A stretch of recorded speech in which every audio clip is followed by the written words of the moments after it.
صدري ويسر لي أمري واحلل عقدة من لساني يفقهوا قولي. اللهم ارزقنا الصدق في العبودية والإخلاص في الأعمال. أحييكم جميعا بتحية الإسلام الخالدة، بتحية أهل الجنة، بتحية من عند الله مباركة طيبة. السلام عليكم ورحمة الله وبركاته. وعليكم السلام ورحمة الله. الحمد لله، الحمد لله بنعمته تتم الصالحات. الحمد لله على كل حال وفي كل حال ونعمة.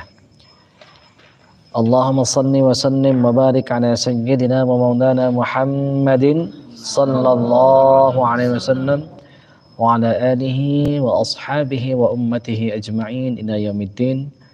أما بعد، أيها الحاضرون الكرام، أوصيكم وإياي بتقوى الله، أوصيكم وإياي بتقوى الله، أوصيكم وإياي بتقوى الله وطاعته، فقد فاز المتقون.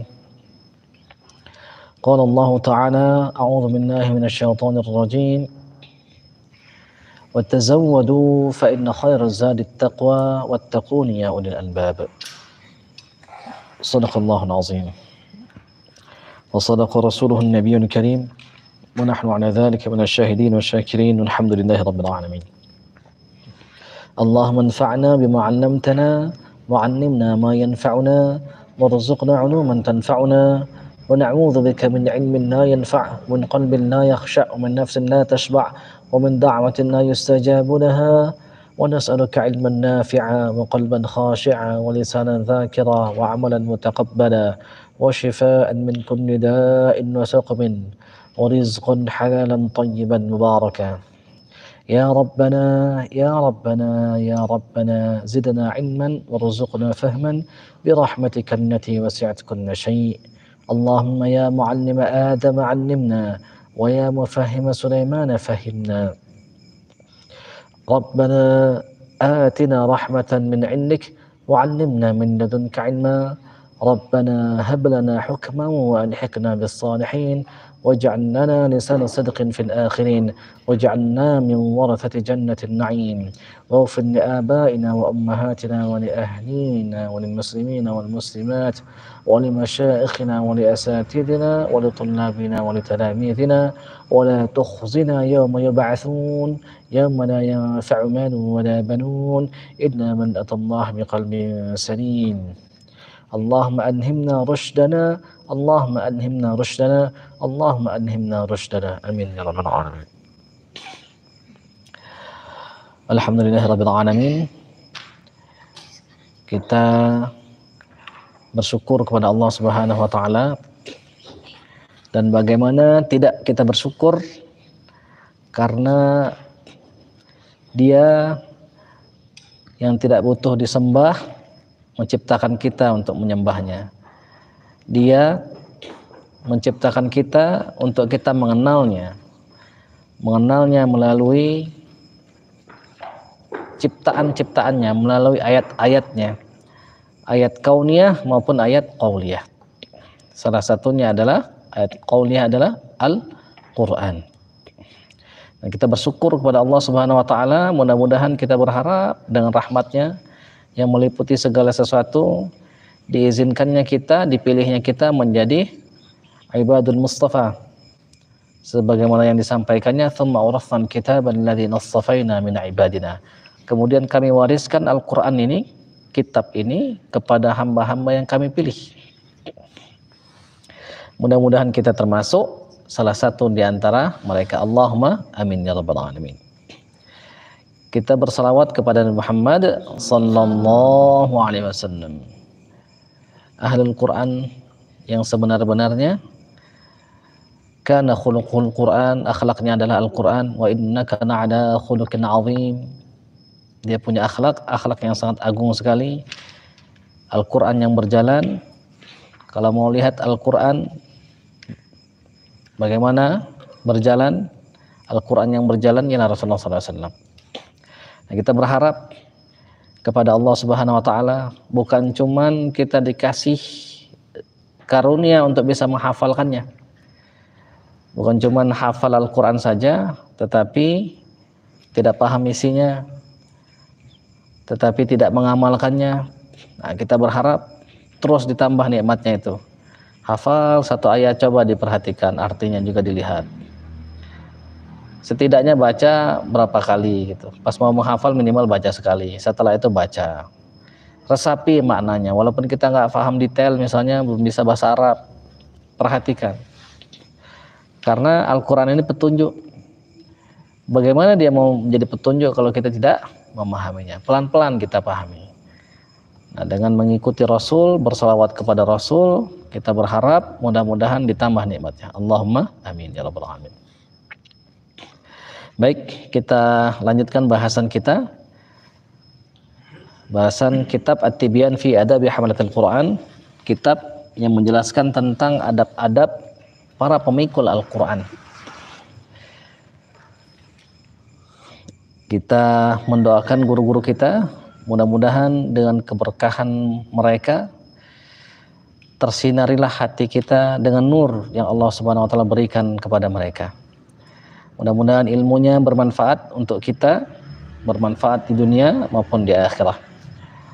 Kita doakan sang muallif Al-Imam An-Nawawi rahimahullah, wa nafa'ana Allah bi'ulumi wa asrarihi fid dharain.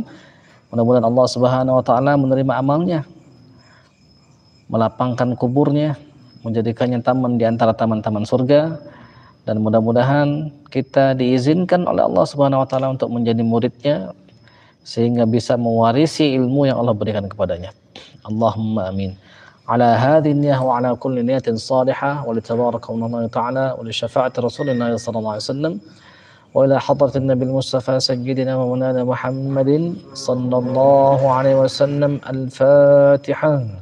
أعوذ بالله من الشيطان الرجيم.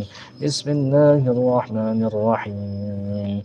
الحمد لله رب العالمين الرحمن الرحيم مالك يوم الدين إياك نعبد وإياك نستعين اهدنا الصراط المستقيم صراط الذين أنعمت عليهم غير المغضوب عليهم ولا الضالين.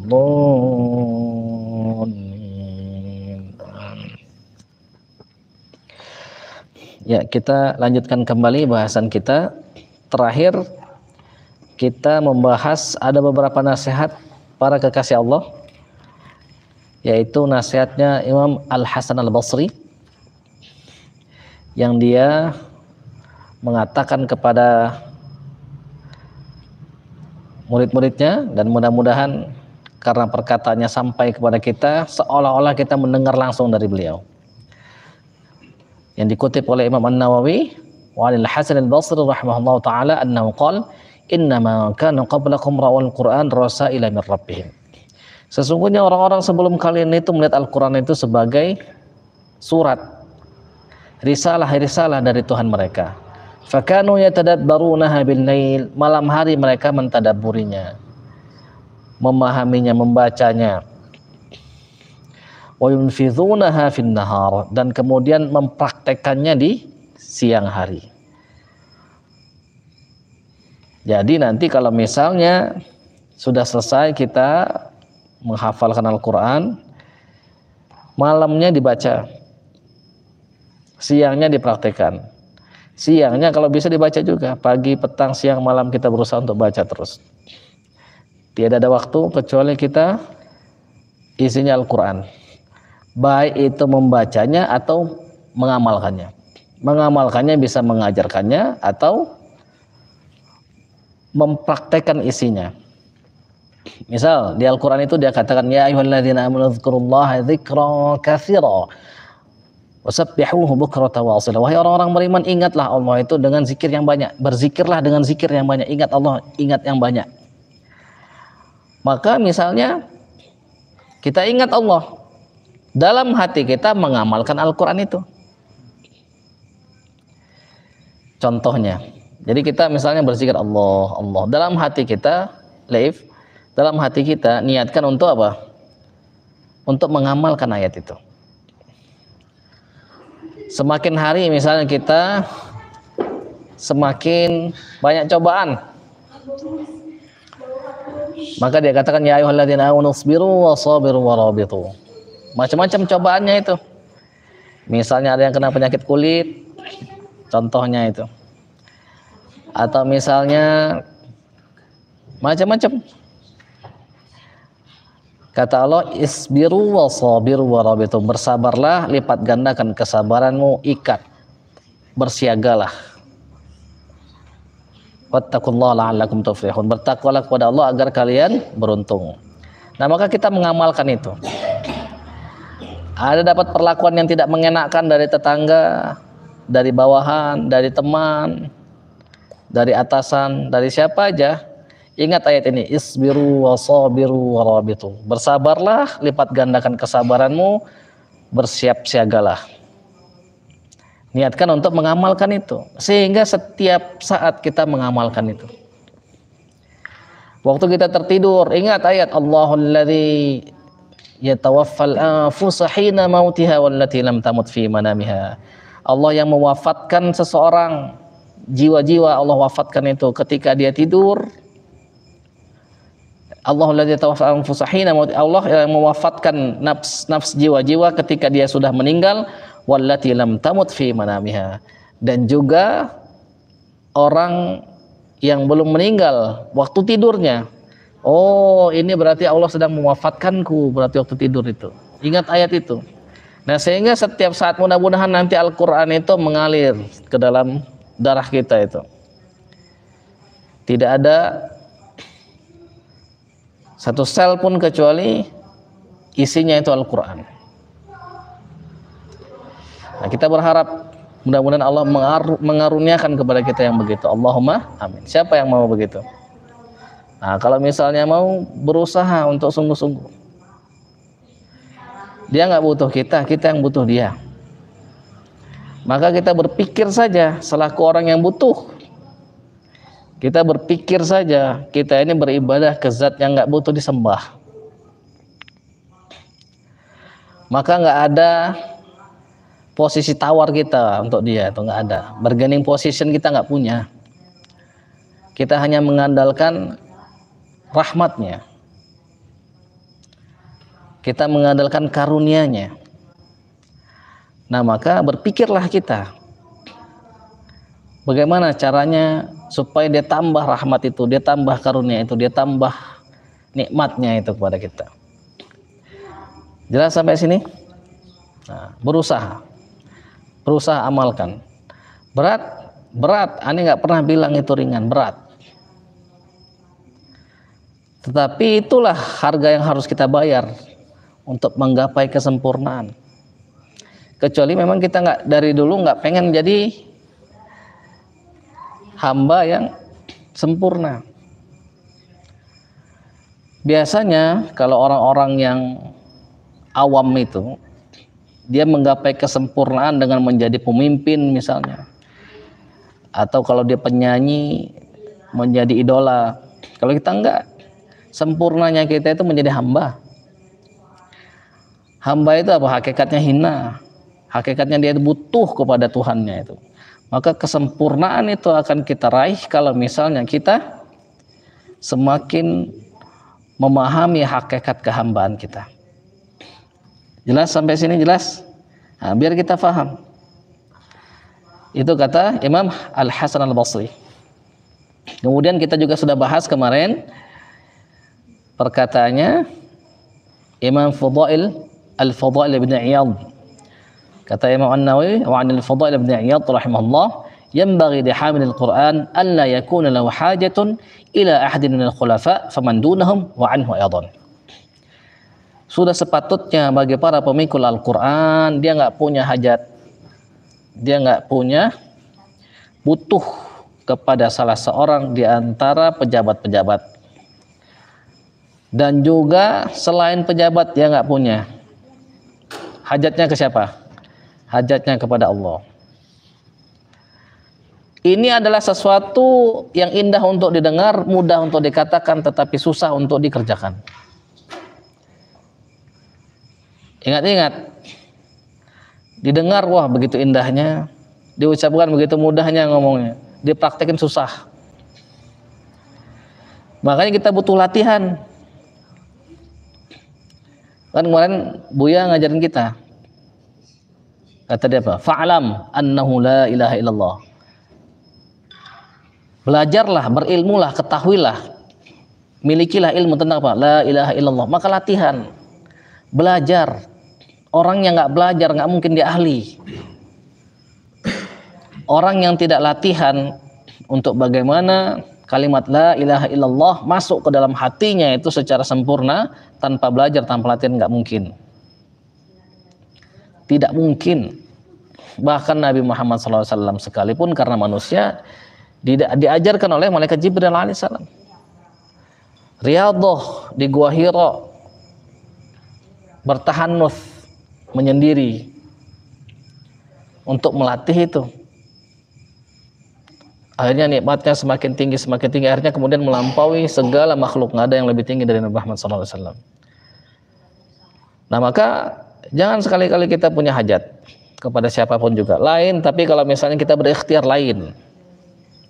Kalau berikhtiar lain, tadi pagi kita bahas tentang Sayyidatina Maryam, tatkala disuruh apa? Wa huzi ilaika bijidhin nakhlah, disuruh dorong, disuruh menggoyang pohon kurma. Untuk apa? Menunjukkan ikhtiar. Kalau mau dapat rezeki, mau dapat sesuatu, usaha dulu. Usaha dulu. Aneh dulu berpikir, kalau namanya rezeki sudah ditentukan, nggak perlu usaha, nanti dia datang sendiri. Nah, terus ada duduk di sampingannya itu anggota dewan. Jadi ada ini apa? Yang bagi-bagikan makanan, ada di sampingannya itu anggota dewan. Aneh bilang, yang namanya rezeki pasti akan datang. Dia bilang enggak, rezeki itu harus diusahakan. Mbak katanya. Akhirnya sisa berapa biji lagi kan? Akhirnya di skip sama yang bagi-bagi makanan, langsung ke aneh itu. Jadi berapa bangku di depan dia, di depan kami itu nggak dapat, tapi kami dapat. Aneh bilang, nah ini kan dapat rezeki. Iya, tapi harus diusahakan kata dia. Aneh langsung ditegur itu. Aneh dapat, dia juga dapat. Tapi lihat posisinya, yang satu pasif, diam aja. Akhirnya tangan di bawah, yang satu aktif. Mbak, dia bilang. Jelas sampai sini. Itu berbeda. Kita berusaha, berikhtiar, tapi kita jangan mengemis-ngemis. Mengemis cuman kepada Allah saja. Kalau kita ingin diberikan kecukupan hati, kelapangan hati, mengemis hanya kepada Allah saja. Gampang bagi Allah untuk suruh siapa aja itu. Nah, kalau dia sayang sama kita, sekali hati kita ini tertaut kepada makhluk, dihancurkannya itu nanti.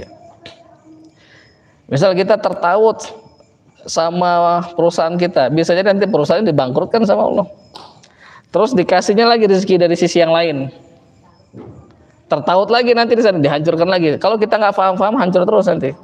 Tapi kalau kita paham bahwa sang pemberi rezeki itu adalah Allah SWT, caranya macam-macam. Nah, maka mudah-mudahan nanti kita terus akan mendapatkan ridhonya. Sampai sini jelas? Nah, terus kata beliau juga, hamilul Quran, hamilur rayatil Islam. Pemikul Al-Quran, pembawa Al-Quran, orang yang menghafal Al-Quran itu, dia itu pembawa panji Islam. Orang yang membawa panji itu, kalau misalnya panjinya jatuh, kalau panjinya itu direbut, sudah kalah itu pasukan itu. Pernah nggak nonton film kemerdekaan? Turunin bendera Belanda. Turunin. Apa sih itunya, apa namanya? Kepentingannya coba untuk nurunin bendera itu. Nah, ini tadi simbol itu, simbol kemenangan. Pasang bendera misalnya, bendera Indonesia. Kenapa? Apa sih kepentingannya itu? Itu simbol. Misal di satu perang kan kita mendengar tuh ada beberapa sahabat yang syahid, misalnya Mus'ab bin Umair. Ada beberapa sahabat itu kan pegang tangan ditebas, pegang tangan ini ditebas, begini lagi ditebas, meninggal, ganti lagi sahabat yang lain. Sampai akhirnya ke tangannya Khalid bin Walid, panji itu. Apa kepentingannya itu kira-kira? Karena itu simbol. Maka kalau misalnya hamil rayatil Islam, pembawa panji Islam, berarti apa? Kalau misalnya sang pemikul Al-Quran ini rusak, apalah lagi yang bukan pemikul Al-Quran? Apalagi orang awam. Nah, maka kita harus pahami itu posisi ini itu. Nah, ini posisi ini itu aneh benar-benar belajar itu dari Kiai Haji Abdul Rahim, Ustaz Abdul Rahim itu. Di tempat aneh belajar menghafalkan Al-Quran. Jadi beliau itu kalau ada undangan, ada organ tunggal itu, organ, ada biduan-biduan, nggak mau itu, ada organ aja nggak mau dia itu. Diundang, ada organ nggak ada, datang dia, pas ada pulang langsung. Merasa nggak pantas katanya ya, orang yang di dalam hatinya itu ada Al-Quran berada di tempat yang seperti itu. Itu dipraktekkan betul-betul. Kata beliau, konsekuensinya mengurangi pendapatan katanya. Kan biasanya ada ceramah ya, ustaz-ustaznya diundang ceramah di dalam kondangan atau apa. Nah, kata beliau begitu. Tapi itu beliau ngajarin itu ke kami murid-muridnya itu. Nah, sekarang aneh sampaikan ke antum bahwa kita ini berbeda, tidak seperti orang-orang umum. Orang yang menghafalkan Al-Quran itu spesial, berbeda. Disebutnya Allah, ahlullah, ahlinya Allah, keluarganya Allah, wa khassatu, orang-orang spesialnya.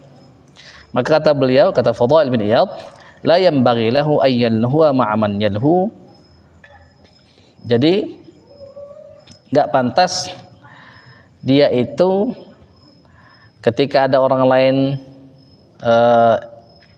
lahu itu lalai, jadi dia mengambil sesuatu yang lebih rendah terus kemudian meninggalkan sesuatu yang lebih berharga. Orang begitu. Dunia ini nggak ada artinya dibanding akhirat. Kalau misalnya kita ibaratkan, misalnya aneh bilang, nih tablet aneh, ambil aja, Pip, ambil Pip, semenit untuk antum Pip. Dah semenit, dah balik lagi, diambil lagi. Apa pilih mana? Apa pilih misalnya tas selama-lamanya? Pilih mana? Ini sama ini mahal mana? Mahal tablet. Tapi kalau cuma 1 menit, kita berpikir, kalau cuma 1 menit, buat apa? Ngerti nggak arah pembicaraannya ini? Dunia ini sebentar. Berapa lama kita hidup kalau dibanding akhirat itu? Nggak ada bandingannya. 100 tahun, berapa ratus tahun kita hidup, 60 tahun atau berapa tahun, akhirat selama-lamanya nggak ada bandingannya sama sekali. Apa dunia ini berharga dibanding akhirat? Enggak lebih berharga. Apalagi kalau misalnya bilang, Pip, ini Pip, ambil 1 menit, tas. Apa tablet selama-lamanya? Wah, ini tablet selama-lamanya. Tapi kenapa untuk urusan akhirat orang nggak paham? Kenikmatan dunia nggak ada apa-apanya dibanding kenikmatan akhirat. Tapi orang nggak paham. Bahkan yang lebih berharga aja kalau misalnya dikasih cuma sebentar, 1 menit, 2 menit, 5 menit, berapa menit, atau sejam, mikir kita itu. Itu yang lebih berharga aja, apalagi yang lebih hina. Yang lebih hina, ini misalnya tanah. Aneh ngambil misalnya tanah dia. Nah, Pip, ambil Pip buat antum 1 menit. Malah ditoleh aja enggak sama Pip. Ini ada duit 100.000 aja. Ambil selama-lamanya. Malu-malu ambil juga, alhamdulillah. Karena tahu yang lebih berharga mana dan yang lebih menguntungkan yang mana. Jelas, apalah lagi kalau misalnya akhirat. Nah, maka nggak pantas bagi kita untuk yalhu ma'aman yalhu, wala yasu ma'aman yasu. Jangan lupa kepada Allah. Coba berdiri, Kak. Gerakkan badan. Berdiri. Sakit apa? Sakit. Net, sakit. Biar kalau dia sakit nggak apa-apa. Tidak lupa bersama orang yang lupa. Wala yalghu ma'aman yalghu. Lagho itu apa? Beri? Innamal hayatud dunya la'ibu wa lahu. Yaitu lahu tadi itu. Permainan laib. Lagho itu apa? Ya, perbuatan yang sia-sia. Enggak pantas bagi mereka itu untuk mengerjakan yang lagho, yang sia-sia. Contohnya apa? Misal kita Jumatan. Kata Rasul apa? Idza su'idal khatibu 'alal mimbar. Sampai akhir itu fala yatakallamu ahadukum wa man yatakallam faqad lagha atau kama qala kan. Kalau misalnya khatib sudah naik ke atas mimbar maka jangan ngomong. Kalau ngomong dia lagho. Apa artinya lagho itu? Dia ngerjain ibadah nggak dapat pahala. Dia mengerjakan sesuatu nggak dibayar. Misal Apip ngelinting pancing nggak dibayar, mau nggak Apip? Senyum Apip. Nah kira-kira gitu. Lagho tuh sia-sia. Yaitu nyapu misalnya gantiin Aipul nggak dibayar tuh, mau nggak tuh? Nah lagho tuh begitu. Lagho. Jadi kita melakukan yang sia-sia. Orang banyak ngerjain yang sia-sia. Ketepak-ketepok misalnya itu. Main apa itu? Anak-anak kecil itu. Kalau yang kecil masih mungkin dimaklumi, tapi kalau kita sudah akil balik, tahu kita mana yang baik, mana yang buruk, masih juga ketepak-ketepok itu. Nah jangan. Kalau orang lain nggak apa-apa, orang awam. Kalau kita jangan, karena kita kata Al-Fudail bin Iyad merupakan hamil rayatul Islam, pembawa panjinya Islam. Jelas sampai sini kita harus tahu berharganya hamilul Quran itu. Jelas ya? Baik, kita lanjutkan. Faslun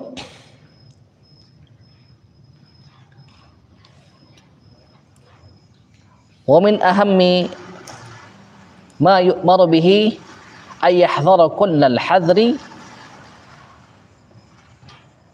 min ittikhadhi al-Qur'an ma'isyatan yaktasibu biha. Fasal yang menjelaskan bahwa salah satu yang penting yang harus kita perhatikan adalah kita diperintahkan, disuruh untuk hati-hati sekali. Ayahdharu kullal hadri. Harus hati-hati setiap segala sesuatunya, setiap titiknya harus hati-hati.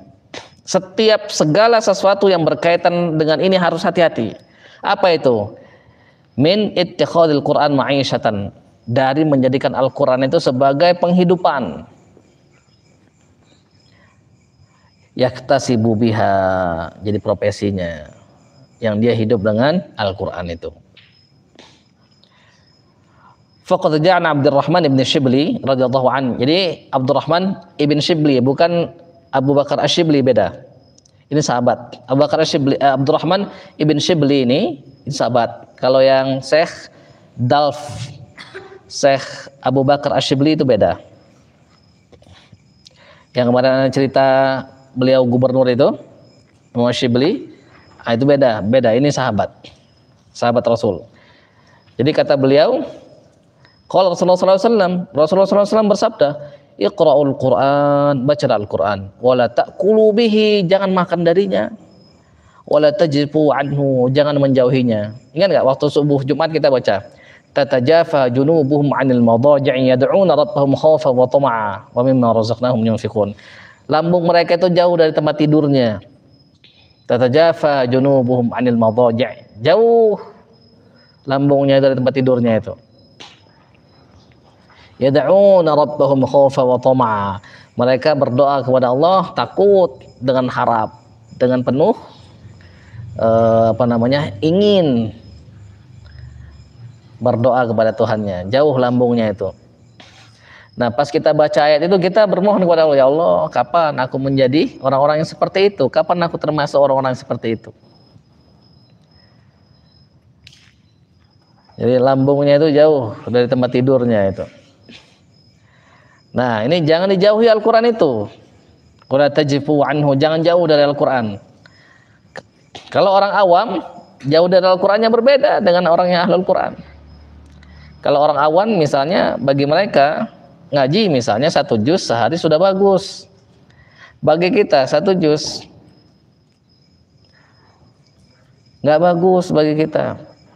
Hilang hafalan. Kita ngaji cuma 1 juz sehari. Gimana ngaji cuma 1 juz sehari? Tapi bagi orang-orang awam, wah itu sudah bagus sekali. One day one juz. Tapi bagi kita buruk itu. Jangan jauh. Itu sudah masuk kategori menjauhi Al-Quran. Seharusnya kita baca misalnya 3-5 juz misalnya. Minimal 2 juz lah. Apalagi kalau pulang ke rumah ini. Banyak godaannya. Banyak godaannya. Jangan jauh-jauh dari Al-Quran. Wala taghlu fihi, jangan melampaui batas dengan Al-Quran itu. Apa itu maksudnya melampaui batas? Kalau kita baca di Al-Quran, misalnya ahlul kitab bila taghlu fi dinikum, wahai ahli kitab, jangan kalian tuh berlebih-lebihan terhadap agama kalian. Jadi berlebih-lebihan itu, kalau kata ulama kita baca di beberapa kitab tafsir itu, mereka tidak meletakkan Nabi Isa alaihissalam sesuai pada posisinya. Satu sisi terlalu memuliakan Nabi Isa sehingga menganggapnya Tuhan atau anak Tuhan. Satu sisi direndahkannya Nabi Isa itu, bahkan dibunuh, disalib, pengen dibunuh, pengen disalib. Walaupun bukan Nabi Isa yang disalib, bukan Nabi Isa yang dibunuh itu. Jadi berlebihan itu tidak meletakkannya pada tempatnya. Kalau misalnya Al-Quran, jangan berlebih-lebihan itu apa? Ya dulu ada yang menganggap Al-Quran itu makhluk. Salah itu. Tidak memuliakan Al-Quran dengan semulia-mulianya. Al-Quran itu kalamul qadim, perkataan Allah yang sudah sangat lama sekali. Bukan makhluk. Kalau makhluk itu binasa. Kalau makhluk itu pasti ada umurnya. Nah, Al-Quran ini kalamullah, perkataan Allah. Nah, jangan dianggap begitu. Atau tidak meletak sebagaimana mestinya, misalnya dia berlebih-lebihan terhadap Al-Quran, dia menjadikan yang tadi itu, kembali lagi ke atas, menjadikannya sebagai ma'isyah. Ustaz, bagaimana kalau kita cuma bisanya itu? Yang namanya hidup ini berproses. Tapi dalam hati kita, misalnya kita diminta orang untuk mengajar, niatkan dalam hati kita itu untuk mengamalkan Al-Quran, mengajarkan Al-Quran. Dibayar apa nggak dibayar bukan urusan kita. Bagaimana kita ngeceknya? Apakah kita itu sudah termasuk yang rendah ini atau bukan? Waktu orang lupa bayar sama kita, nanti Allah nunjukkan itu posisi kita sudah di mana itu. Kan biasanya kita awal-awal masih malu-malu. Mau dibayar berapa? Nggak usah. Nanti kalau sudah punya anak istri mulai dia itu. Harga bensin naik, harga ustadz naik juga. Harga ustadz naik juga, semua harga barang-barang naik katanya. Harga ustadz juga pengen naik. Sekarang masih malu-malu. Masih murni. Nanti sudah banyak campurannya nanti. Entahlah campur air, campur apa. Campur minyak sayur apa-apa. Nah, nanti kita mengajar, jangan ada di dalam pikiran kita itu untuk apa namanya menjadikan itu sebagai ma'isyah. Jelas semua ini, ya jangan dijadikan itu sebagai ma'isyah. Ma'isyah itu cari penghidupan. Jangan. Nanti nggak dibayar, kan biasanya tanggal 1 misalnya dibayar. Lah, belum ini tanggal 1 kok nggak ada bayaran ya. Udah seminggu, 2 minggu lah. Kalau hati kita sakit, masuk kita ke yang ini nih, menjadikan Al-Quran sebagai ma'isyah ini. Jelas nggak? Jelas, dengerin ini nasihat ini. Ini sepertinya tertawa-tawa, senyum-senyum. Ini sungguh-sungguh serius ini. Aneh ngomong begitu, aneh pernah mengalami itu. Ada saatnya kita memang dikasih oleh Allah Subhanahu wa taala rezeki melalui Al-Qur'an. Tapi ketika kita memang dikasih, dalam hati kita, ya Allah, berikan aku kemampuan ya Allah untuk tidak dari sini ya Allah. Walaupun kata Sayyidina Abdullah bin Abbas, bayaran yang paling layak diambil oleh orang adalah dengan mengajarkan Al-Quran. Tapi kita berusaha untuk menggapai sesuatu yang sempurna makomnya itu seperti Rasulullah Sallallahu Alaihi Wasallam. Jadi nanti begitu nanti pas mulai nggak dibayar, mulai nggak kita rajin nggak, masih tetap ngajar nggak kita? Apa udah mulai malas-malasan? Nah kalau kita sudah mulai malas-malasan, sudah tahulah di mana makom kita itu. Jelas ya? Ingat-ingat ini, diingat baik-baik. Kenapa? Sekarang begini, kan kita mau untung. Ada di sini yang mau rugi? Ada? Nggak ada kan? Mau untung semua kan? Yang namanya kita berbisnis, kita punya modal misalnya 1 juta. Yang untung itu kita belikan barang 1 juta, kita jual di atas 1 juta atau di bawah 1 juta. Di atas 1 juta baru kita untung.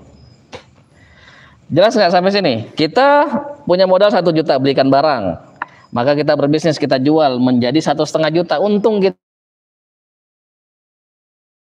Kalau misalnya kita punya 1 juta, terus tiba-tiba jual dapat 500.000, untung apa rugi? Rugi. Ada nggak bayaran dunia yang lebih besar daripada Al-Quran? Kita punya modal kita apa? Al-Quran dikasih Allah. Lah kita mau berbisnis dengan Al-Quran itu, dibayar dengan bayaran dunia 1 juta lah apa misalnya, berapa juta dibayar sebulan. Kita jadikan ma'isyah ini. Nah itu yang disebut rugi itu. Jelas nggak? Modalnya itu besar, kok dibayar cuma segitu?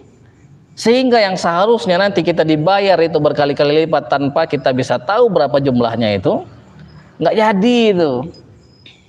Rugi nggak itu? Rugi apa untung? Bagi orang yang melihat dengan pandangan zahir, dia menganggapnya untung itu.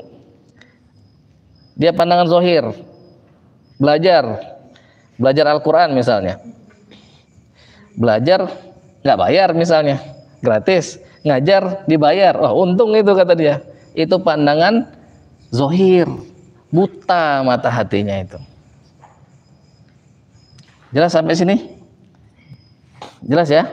Nah ini yang harus kita perhatikan dengan benar-benar, kata Imam An-Nawawi itu. Perhatikan, maka Imam An-Nawawi itu nggak mau dia itu dibayar. Bagaimana? Harus siap menderita, harus siap menderita, harus siap susah,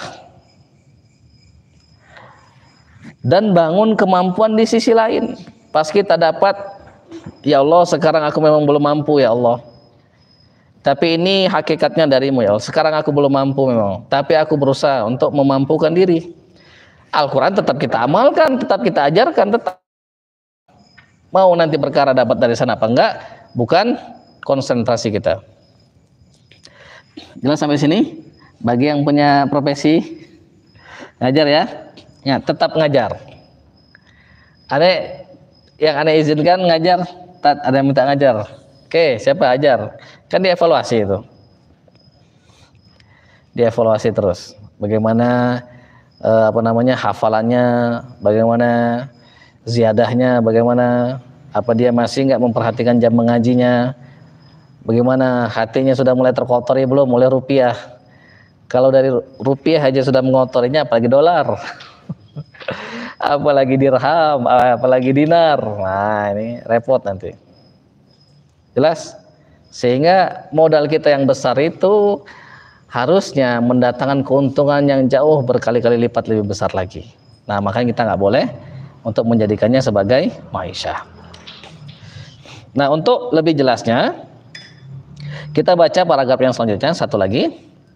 Wa an Jabir radhiyallahu anhu anin Nabi sallallahu alaihi wasallam, dari Jabir radhiyallahu an dari Nabi Muhammad sallallahu alaihi wasallam qala iqra'ul Qur'an, bacalah Al-Qur'an min qabli ay ya'tiya qaumun yuqimunahu iqamatal qadhi yata'ajjalunahu wa la yata'ajjalunah. Bacalah Al-Qur'an nanti, bacalah Al-Qur'an sebelum nanti itu akan datang sebuah kaum yang dia itu mengamalkannya itu sama seperti mengamalkan anak busur panah. Yata'ajjalun, pengen cepat-cepat. Wala yata'ajjalun, pakai hamzah itu mengakhirkan. Maka kita doakan yang diminta oleh Sayyidatina Aisyah, ya Rasul ajarkan aku doa. Doanya doa orang ma'rifat, doa orang yang kenal kepada Tuhannya, karena dia tahu ilmunya Allah nggak ada apa-apanya dibanding ilmunya dia. Maka dia doa, Allahumma inni as'aluka minan khairi kullihi ajilihi wa ajilihi. Ya Allah, aku memohon kepadamu kebaikan seluruhnya, baik yang segera maupun yang nanti, baik yang segera maupun yang ditunda. Nah di sini ya ta'ajjalunahu, mereka itu bersegera. Kalau baca Al-Quran pengen segera diupah. Wala yata'ajjalunah, mereka nggak ingin upahnya itu nanti aja. Rawahu Abu Dawud, ini diriwayatkan oleh Imam Abu Dawud. Bima'nahu, kata Imam An-Nawawi, bima'nahu, maknanya min riwayat Sahal bin Sa'ad, dari riwayatnya Sahal bin Sa'ad radhiyallahu an, maknahu yata'ajjaluna ajrahu imma bimal wa imma bisum'ah au nahmihima. Jadi mereka itu minta segerakan upahnya itu, baik itu dibayar pakai duit, pakai harta, atau mereka sum'ah. Sum'ah itu apa? Minta dengerin ngaji imam misalnya, minta didengerin. Oh dia ini hafal, oh dia ini merdu, oh dia ini macam-macam. Pengen dihormatin sama orang itu. Nggak dibayar dia pakai uang, tapi pengen dibayarnya pakai kehormatan. Sama aja itu. Au nahwihima, atau selain yang dua tadi itu. Sama aja. Intinya kalau kita minta bayar dengan segera, maka termasuklah kita ini. Na'udzubillah tsumma na'udzubillah. Ini orang kedua yang masuk neraka tanpa hisab, jangan main-main. Maka kita selalu berdoa kepada Allah minta perlindungan. Ada rasa-rasa dalam hati kita ini sudah mulai kotor itu. Wah, merasa lebih baik. Wah, merasa kita ini apa namanya, pengen dianggap hafalan paling lancar, hafalan paling bagus, suara merdu dan segala macam. Langsunglah istighfar itu. Karena kita termasuk yang ini nih. Na'udzubillah min dzalik. Jelas sampai sini jelas? Nah, maka mazhab kita adalah mazhabnya Imam An-Nawawi ini. Jelas ya? Ini mazhab yang kita tiru ini. Mazhab menginginkan upahnya itu nanti. Nah, Ustaz, kan kita hidup di dunia, namanya manusia, butuh makan, butuh tempat tinggal segala macam. Iya, maka bangun kemampuan di sisi lain. Sekarang kita memang cuman fokus menghafalkan Al-Quran, belajar agama. Nanti bangun, jangan berhenti belajar itu. Terus belajar itu. Maka kita akan banyak pintu rezeki itu Allah akan memberikan kita dari sisi-sisi yang banyak nanti itu. Nah itulah yang aneh berusaha untuk contohkan ke antum itu. Berusaha untuk contohkan itu. Nah tiru yang bagus-bagus itu. Imam An-Nawawi makannya dari siapa? Dari bapaknya. Roti yang keras dari bapaknya itu makan, karena sudah pasti halalnya katanya. Dibayar nggak mau, digaji sama pemerintah nggak, bekerja nggak, ngajar aja setiap saat sama nulis kitab nggak ngambil royalti. Dari mana makannya? Dari bapaknya. Karena kata dia kalau dari bapakku sudah pasti halal. Nah kalau kita kan jangan seperti itu, imannya masih 5 watt, apa 1 watt imannya. Kalau yang An-Nawawi nggak tahu udah berapa ribu watt imannya, itu beda. Nur imannya itu, benderangnya itu sudah ribuan watt mungkin. Kalau kita mungkin masih 1-2 watt, redup-redup gitu. Kayak misalnya kita ikut kajian misalnya, matanya sudah berapa watt itu, 1 watt atau berapa watt. Jelas sampai sini? Jelas ya? berusaha bangun kemampuan itu. Karena cara kita mendapatkan uang itu mencandu. Dengerin, cara kita dapat uang itu mencandu. Misal kita biasa ngaji, dibayar. Nanti kalau nggak ngaji, nggak dibayar orang, nggak senang hati kita itu. Itulah tabiatnya manusia itu. Ngimam. Kalau di sini aneh belum ketemu, tapi di tempat aneh itu ada banyak tuh imam tarawih. Karena khatam banyak di sana itu suka yang mengkhatamkan itu. Dibayar itu. Lumayan gede. Masjid-masjid besar kan yang hafiz-hafiz itu. Di kampung aneh itu dibayar. Tarawih khatam, suka itu mereka itu. Jamaah-jamaah itu panjang-panjang mereka suka mereka. Dan itu dibayar. Kalau misalnya kalau ngimam nggak dibayar sakit hatinya. Nah itu jangan begitu. Kalau dibayar alhamdulillah terima. Kalau nggak dibayar ingat pas kita terima ini dari Allah. Tapi bilang ya Allah mudah-mudahan aku nggak termasuk di sini. Nanti dikasih tahu sama Allah makom kita itu di mana, masuk di sini apa enggak. Dengan cara gimana? Tadi itu nggak dibayar atau dia lupa bayar kita itu. Kok tahu? Aneh pengalaman soalnya. Karena aneh pengalaman. Kita berusaha untuk mengikhlaskan niat, malah dikasih orang.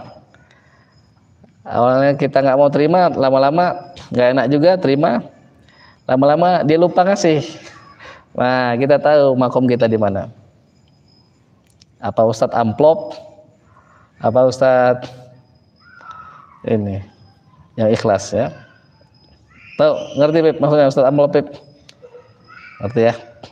Nah itu khususnya bagi yang sudah dewasa. Mungkin ini dulu yang kita bahas sedikit saja. Mudah-mudahan masuk ke dalam hati kita. Tadi diulangi yang pertama karena kita ini mudah-mudahan termasuk hamilul Quran. Jadi kita mudah-mudahan termasuk di antara orang yang membawa panji Islam. Jadi kalau misalnya lihat ada orang yang lalai jangan ikut-ikut lalai. Orang lupa sama Allah jangan ikut-ikut lupa. Orang yang ngerjain yang sia-sia jangan ikut. Terus yang harus kita perhatikan bahwa jangan menjadikan Al-Quran itu sebagai penghidupan kita. Jangan seperti orang yang bersegera mendirikan anak panah itu. Naruh anak panah di busur pengen segera dilepaskan. Pengen segera dibayar. Baik itu dibayar dengan harta atau dibayar dengan kehormatan. Nah, jangan. Jauhi itu. Makanya aneh bersyukur dididik sama orang tua itu tidak ada kebanggaan kita dengan diberi. Dulu aneh dapat beasiswa hafiz kan. Aneh sampaikan ke orang tua itu. Kata ibu aneh, nggak ada kebanggaan itu dikasih orang katanya. Itu benar-benar masuk ke dalam hati aneh itu meresap. Karena itu bagus, maka kita amalkan, maka bertekad untuk tidak berusaha kita dengan sekuat tenaga kita, dengan sekemampu kita untuk tidak menjadikan Al-Quran sebagai penghidupan kita. Nah, mungkin ini dulu. Ada pertanyaan? Tidak ada? Jelas semua? Mudah-mudahan bisa untuk kita amalkan. Sekali lagi, ini adalah sesuatu yang mudah diucapkan, indah didengar, tetapi sulit untuk dikerjakan.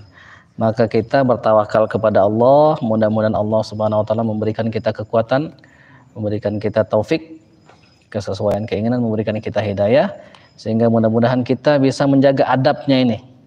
Kalau kita bisa menjaga adab, mudah-mudahan nanti enak hidup kita di alam barzakh, enak hidup kita di alam akhirah. Amin ya Allah ya rabbal alamin. Kita akhiri dengan alhamdulillahirabbil alamin dan doa kafaratul majlis. Subhanakallahumma wa bihamdika nashhadu an la ilaha illa anta nastaghfiruka wa natubu ilaik. Allahumma shalli wa sallim wa barik ala sayyidina Muhammadin wa alihi wa sahbihi.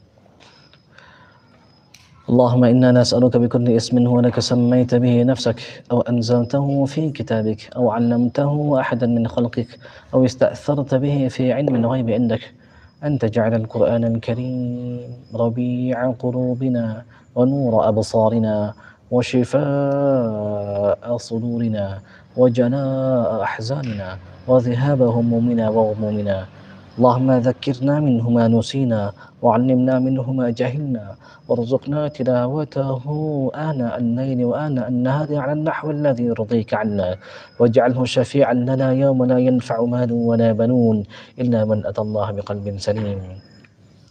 اللهم إنا نسألك أن تلزم قلوبنا حفظ كتابك كما علمتنا. اللهم بالحق أنزلته وبالحق نزل. اللهم عظم روبتنا فيه واجعله نورا لأبصارنا وشفاء لصدورنا وذهابا لهمنا وغمنا وحزننا. اللهم زين به ألسنتنا وجمل به وجوهنا وقو به أجسادنا وثقل به موازيننا وارزقنا تلاوته على طاعتك أدنى الليل وأطراف النهار واحشرنا مع النبي وآله الطيبين الأطهار. اللهم اجعلنا من الذين يستمعون القول فيتبعون أحسنه. اللهم اجعلنا من أولي الألباب الذين يذكرونك قياما وقعودا وعلى جنوبهم ويتفكرون في خلق السماوات والأرض. ربنا ما خلقت هذا باطلا سبحانك فقنا عذاب النار. اللهم اجعلنا من الذين قيل لهم يا أيتها النفس المطمئنة ارجعي إلى ربك راضية مرضية فادخلي في عبادي وادخلي جنتي.